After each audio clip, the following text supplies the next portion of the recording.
Good afternoon and happy Sabbath, Seattle congregation. We're all back from the Feast of Tabernacles, a time of lots of joy and remembering the coming life. But now here we are back at home, and we're wondering perhaps, okay, now what? This has been a tough year, but we still have hope, and that's what we celebrated this Feast of Tabernacles. I'd like to start over in John chapter 14.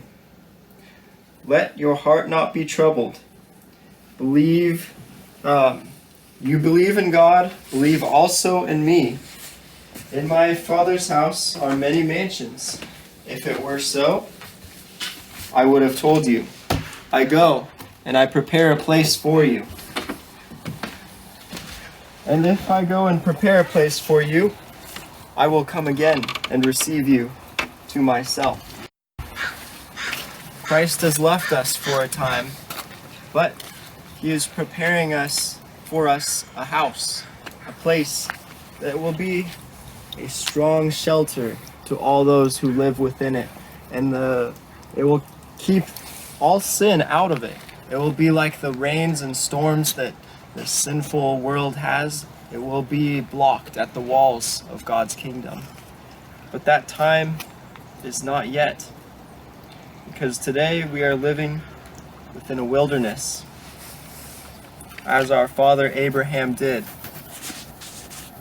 In Hebrews chapter 11, we read, "By faith Abraham obeyed when he was called to go out to the place which he would receive as an inheritance. And he went out, not knowing where he was going.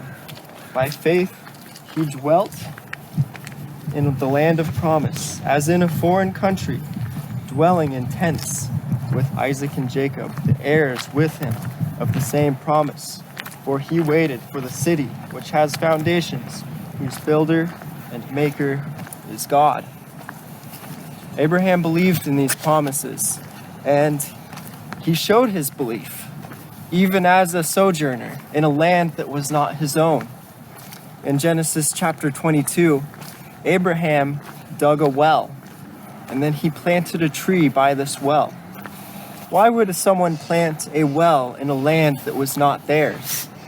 And why would they plant a tree that they would never see to be grown, or had no hope of their descendants seeing to grow after them?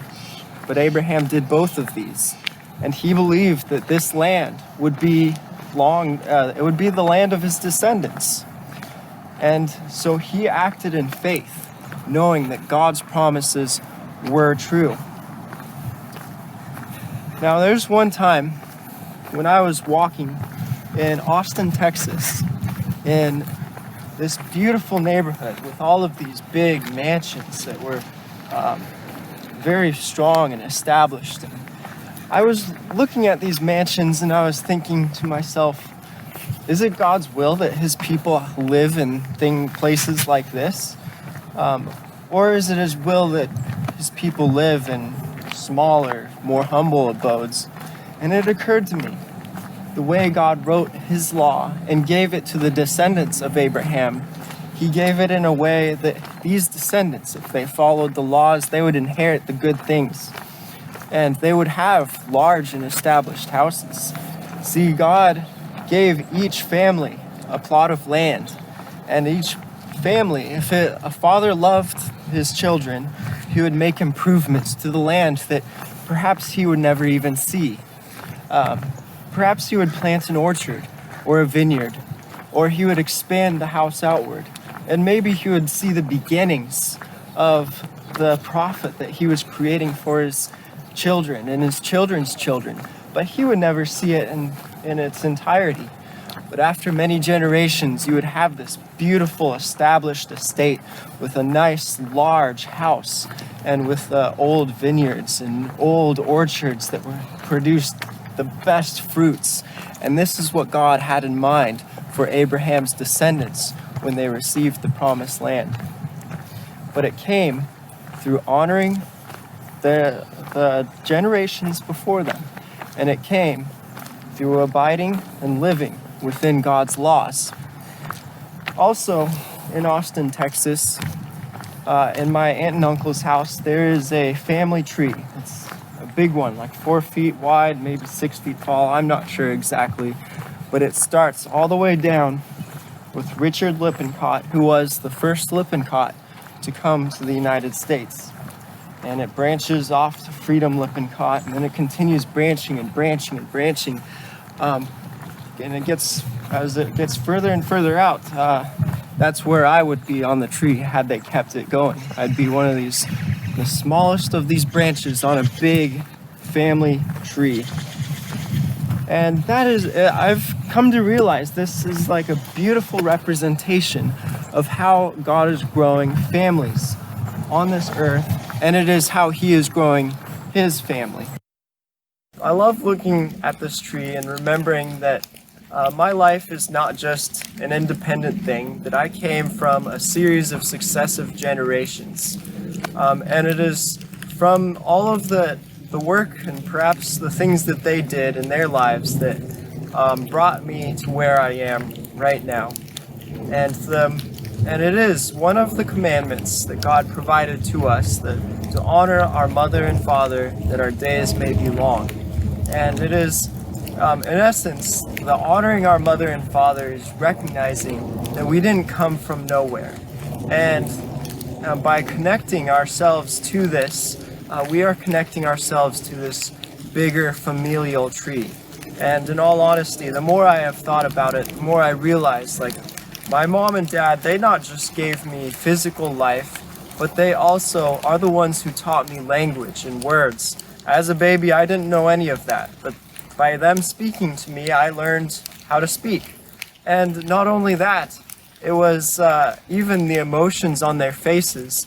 As a baby, I would learn how to recognize and understand emotions. And so it was through my parents that I was able to connect to this bigger world. And without them, I would not have been able to connect to anything. I would not have life or the ability to continue on life in any way.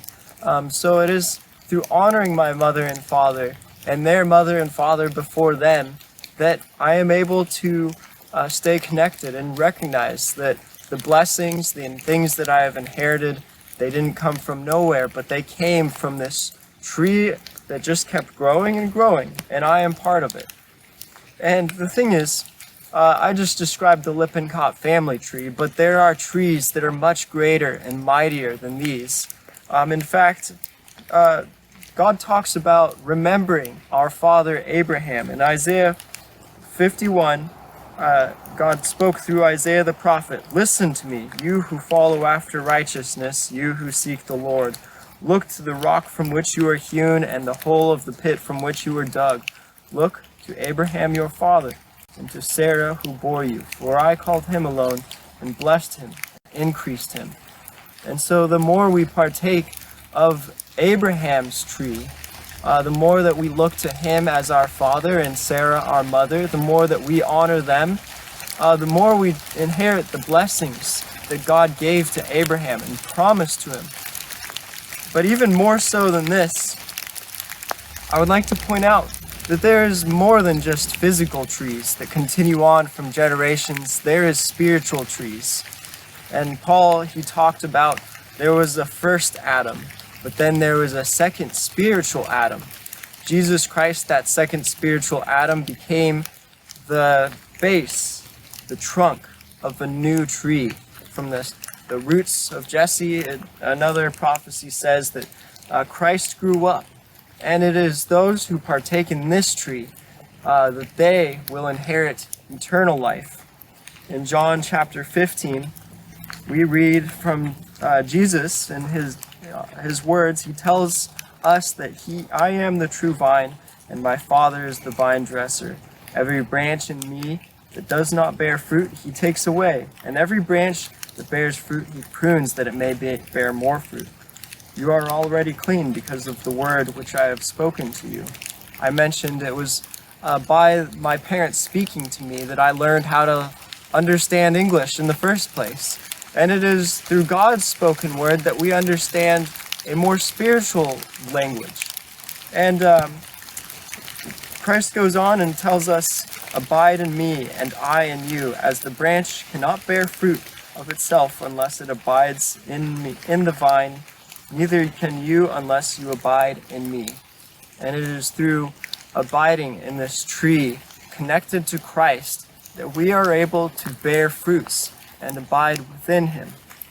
And one day, Christ will receive a beautiful bride, his church, to him, and the two of them will abide together within the house that Christ has prepared for this bride.